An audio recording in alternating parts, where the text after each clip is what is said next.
What was your relationship with Edison Denisov? When I went to study at Moscow, I became friendly with young composers there who were at the Moscow Conservatoire, especially one Sergei Zhukov.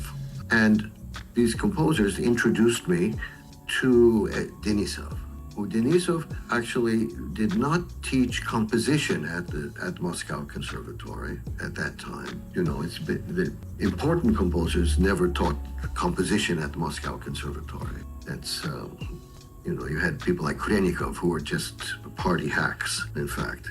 But anyway, Denisov did teach. I think he taught orchestration, maybe, and some other. But Denisov was a kind of conduit, I should say, for bringing music from the West to the Soviet Union. So his apartment, he had connections in the West, and he would score somehow. He received some of his recordings of, at that time, pieces from Stockhausen, etc., etc. And the young composers and musicians would go to his house. They would listen to this and discuss the things. In any case, when I was studying in Moscow, I became involved in new music there.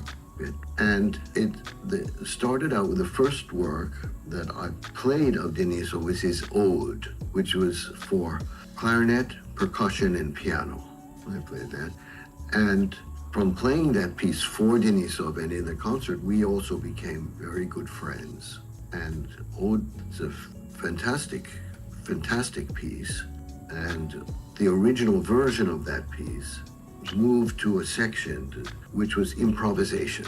But in order to have it published somehow, he wrote out a version of this improvisation. But his original conception of it, going to this improvisation, where everything sort of breaks apart in a very dramatic and aggressive way, and then sort of stops all of a sudden with this. Then you have this gong, and then the coda come in, is much, much more dramatically effective than what is published, actually, like that.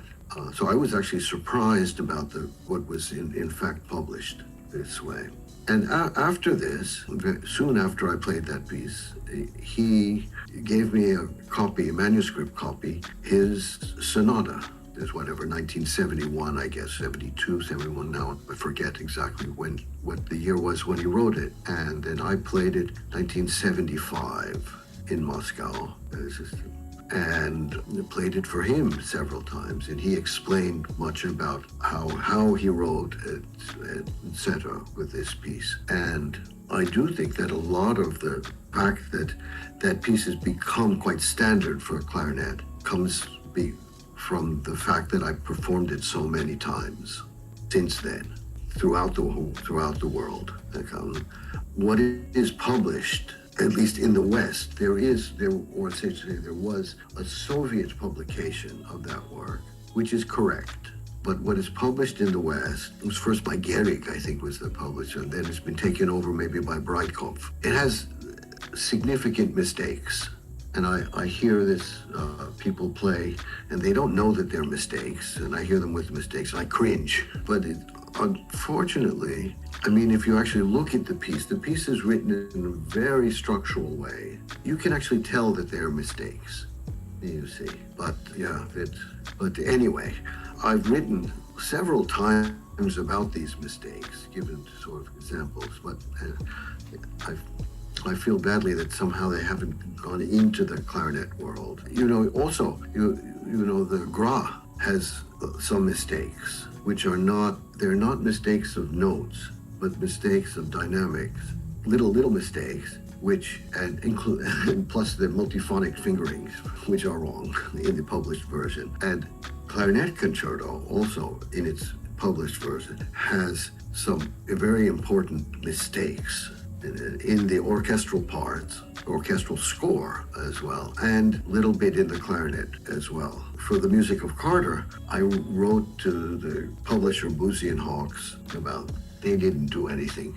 So this is the Denisov. Then when I left the Soviet Union, and then I came back, I left in 1978, I came back 1980 and played concerts, and then he had then left and was living in France. We lived in Germany, and he was the victim of a terrible traffic accident and was spent years in the hospital.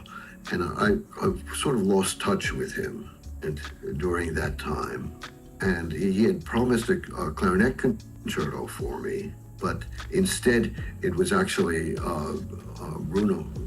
Edward Brunner, who knew Denisov well. Also, he was able to get together the funding for it, and so it was basically written for him. But what was nice is that that he sent me a manuscript copy of the concerto, which I must say that I haven't played yet. I looked it up. I practiced it, but I was not able to find an orchestra to play that work. But I still have it in mind to do. And then Denisov then did send me a piece which he did write for me, which is it's titled "Reflections of the Moon on the Lake," which is very beautiful work. What's your opinion about publishers? Now I have to speak briefly a little bit more about Boosey and Hawkes. I mentioned how they didn't correct the Carter Graph, for instance, the things that should have been corrected there. Now, Copland, when he wrote his concerto, he originally wrote a version which was too difficult for Benny Goodman. He showed it to Benny Goodman. This is all in his autobiography, which was written, sort of dictated to Vivian Perlis. There's a part of a chapter about the concerto, and that even has a page from his early piano manuscript of this, where he writes, "This is too difficult for Benny Goodman." He wanted to show the world that he had written something too difficult for. Now, this was all the way back in 1990 to start. I saw this. I was in fact introduced this. I always want to give credit where credit is due to a wonderful student of mine whose name was Michael Lowenstern, who's one of the really great bass clarinetists in the world. And he's probably known to many people because he's very active on the internet. But in any case, he showed me this. With this part of and that sparked my interest. So the first thing I did, I spoke with the person who was the head of, at that time, of the Copland Foundation, whose name was Jacob Druckmann, and so also a fascinating composer, and to get permission to reconstruct the original version.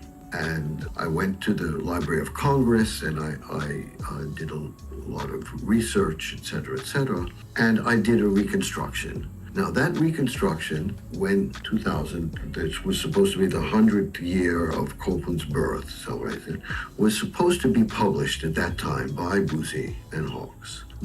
And I gave them all the material, and somehow they lost it, and they didn't publish it, et cetera, et cetera. Then they came out several years later, and they have this newer publication, including what they say are what they call osias from 1948. Now, they are wrong. This is an edition which I say is criminally wrong, in fact, in our little world of clarinet music. And all I should say about it now, because to explain in detail would take a lot of time, but the problem is that first of all, they didn't ask me again, even though I had already recorded the work.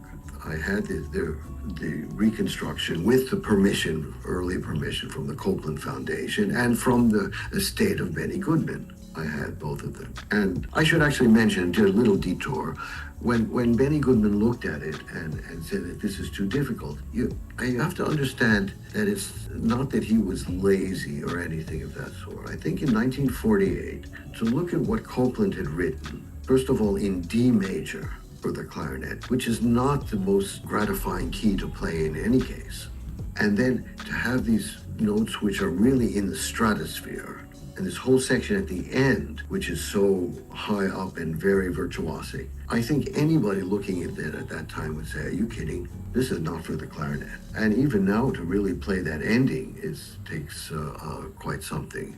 It's quite, as he wrote it. The problem with Boosey and Hawkes is they were very lazy. Publishers are often very lazy. They just the Library of Congress had on microfilm, and they put that online, a certain bit of the Copland archive, you see. But that was not the final word in terms of the concerto. That was not the final word of what he wrote. So they have this early pencil sketch, for instance, there, and not even in total they have it there. So they just looked at that and then took one thing from a statement that from the autobiography, that there was one high note. In fact, there were two in the cadenza, not only one.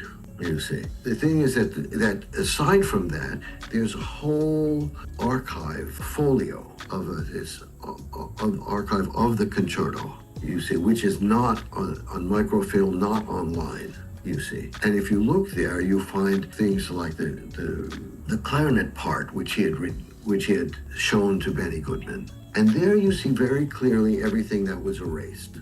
And you see that his solutions were very perfunctory. Like these one thing, something's down a third, which you could do if you're in a particular chord. You can put it up with the fifth of the chord, or down at the third of the chord, or whatever. You see, so it was that's what he did very, very, I would say, rather probably very quickly, in fact. And you even see in that, you see a bit online of that he was even prepared for the end pages in B flat, which would be for us in C major, because he thought maybe that would be a little easier, but ended up not doing that.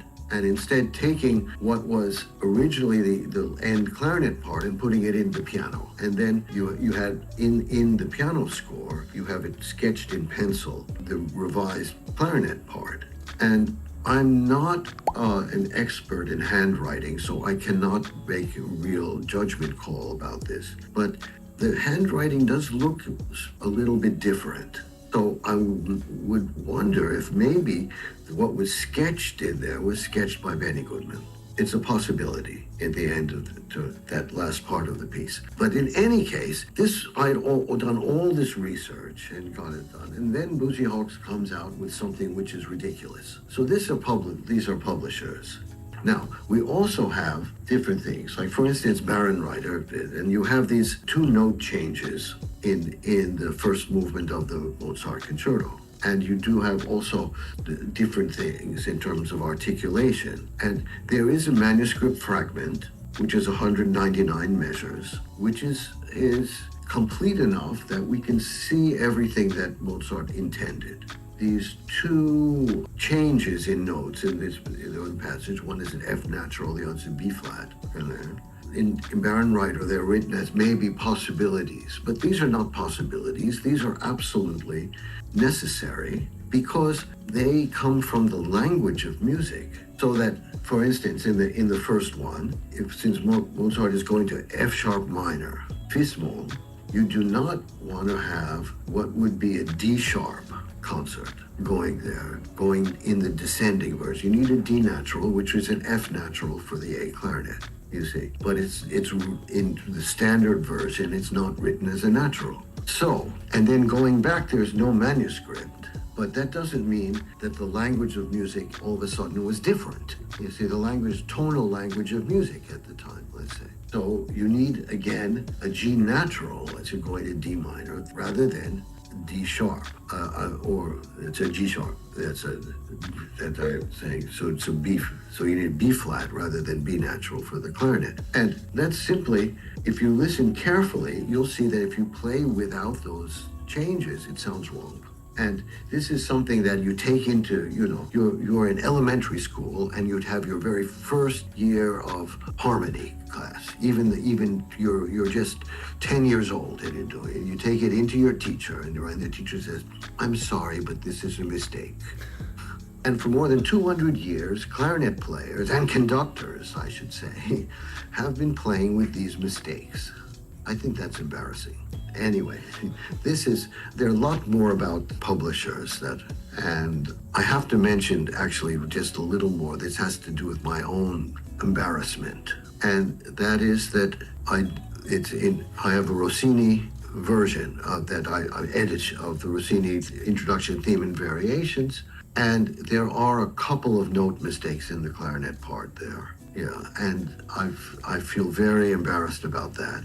And then also in my latest publication of Brahms clarinet sonatas in the E-flat, there are a couple mistakes, clarinet mistakes. And this is a different issue, but it's also a serious issue. This has to do with the fact that if we're doing something, we need to have someone else who is a very diligent editor. So in all of these, I spent a lot of time with the piano doing that. The clarinet part I knew too well. So I would look at it and I would not see the couple mistakes that were there.